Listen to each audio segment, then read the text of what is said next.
Okay, so we've scooted ahead a little bit here. I got a bit carried away with building this last section, but I'm just going to talk through what I've got so far. So just a reminder that this is the bow as it stands. Okay, so looking very, very good.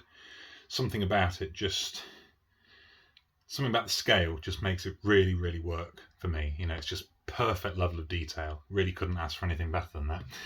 This is the bit that I was working on last time that that I spoke. If you remember, I've been doing the bottom part of the cutaway bit, so the boiler room here and the swimming pool. Okay, as you can see, in the course of getting carried away, I finished basically all of this extra bit. So these are all the floors in the cutaway. Okay, now you can't see brilliantly because of the light, but basically the idea is that all of these are meant to be like bedrooms.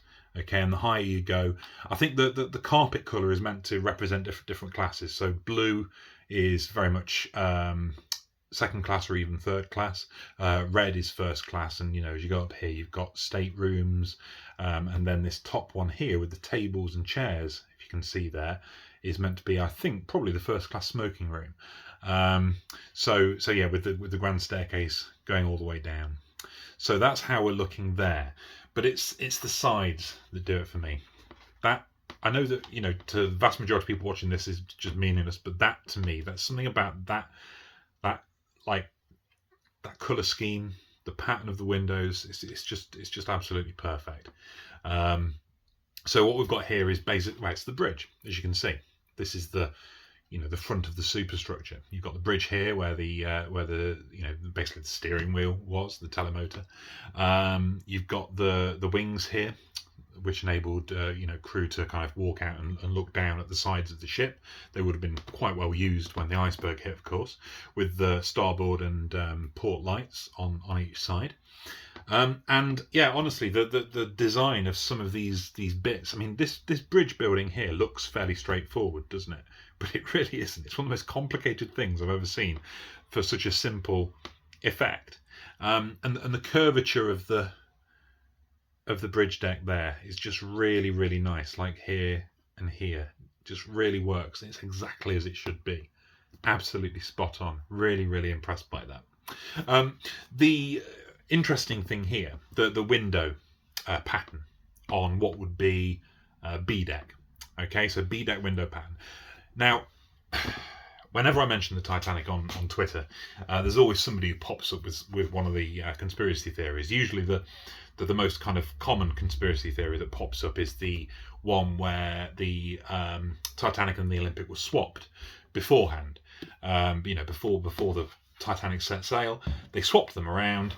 And for insurance purposes, to try and get some money, because I think the story goes that the Olympic had been so badly damaged by its collision with HMS Hawke, the warship, that it was a write-off, and they just had to find a way of sinking it, making it look like an accident to get the money back. Now, it doesn't work on a number of counts. I mean, number one, what happened to the Titanic after the Olympic after the some people are going to see that as evidence that I got their names mixed up.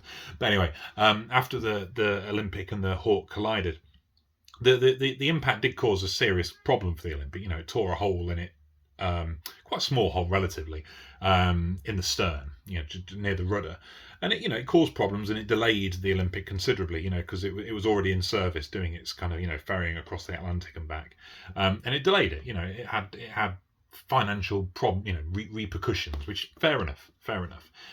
But the issue is that first of all, the insurance that the White Star Line had on all of the ships was just not sufficient. They weren't fully insured by any stretch. So that part of the argument is a little bit shaky. But the most damning thing is that the Olympic and the Titanic were not as similar as some people seem to believe. That you could just kind of swap them over in a night, by swapping over their nameplates, because there was huge structural differences between them, because lessons that have been learned on the Olympic, first to be built, had been put into place in the Titanic. They'd altered the floor plan, the deck plans significantly, especially on A deck and B deck, in order to squeeze in more staterooms, to try and get a few more high-paying customers in there, to just make it, significantly better. And that's even reflected in the gross tonnage. And the reason why everyone talked about the Titanic being the largest ship of ever. I mean, in every kind of way that makes sense to us as normal people, the Titanic and the Olympic were exactly the same size. Same length, same width, same height, everything, just the same size. The reason that Titanic is kind of lauded as being bigger is because it had larger potential inner space for stuff. So, for cabins and things like that. Okay, and the primary reason for that was because of changes to A deck and B deck. Okay, so as an example, A deck on the Titanic, you can't really tell. This is one thing about the model that isn't brilliant. But on the Titanic, A deck was open at the front here. Like, by open, I mean, you could just wander around it, like promenade around it. But it was closed here until probably about here or so. And then it was open again. Okay? On the Olympic, it was open the whole way around. You could walk around the whole ship on A deck quite happily, which meant that A deck was like an island surrounded by a deck, that you could walk around. The reason they changed that for the Titanic was because they wanted more staterooms on A deck, nice and high up, with good quality sea air and the big windows, they were very popular. People loved the idea. So partially, A deck was closed off. The promenade deck was closed off, which gave more workable space to the ship, which meant that its gross tonnage was higher because it had more space that could be used for cabins and so on and so forth. Okay, and that could not just be changed in a night. I mean, I would imagine that you could retrofit them somehow, and tear all this out of Titanic and then somehow rebuild it all on Olympic, but it would take a long time and it would cost a blooming fortune. It really would.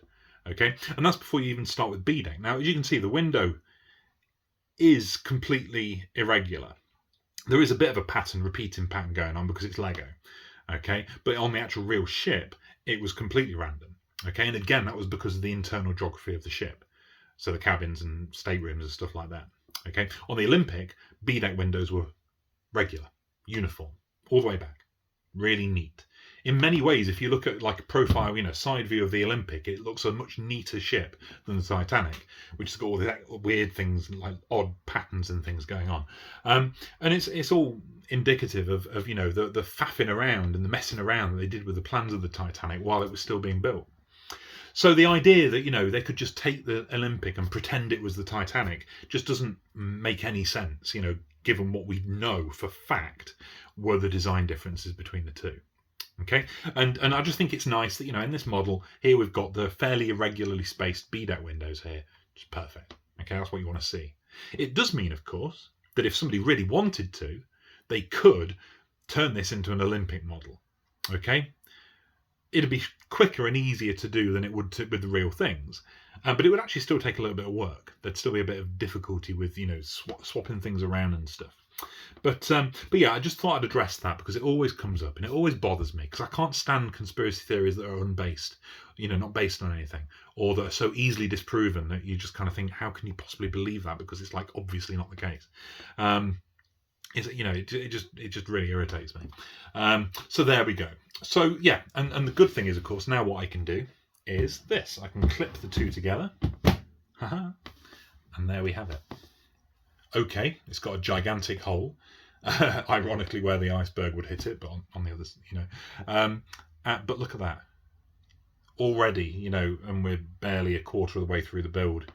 That is something impressive. That is something that I never, ever expected to see made out of Lego. It's just astonishing. So I'm going to carry on. I'm going to get on with this, okay? And you'll see me again soon.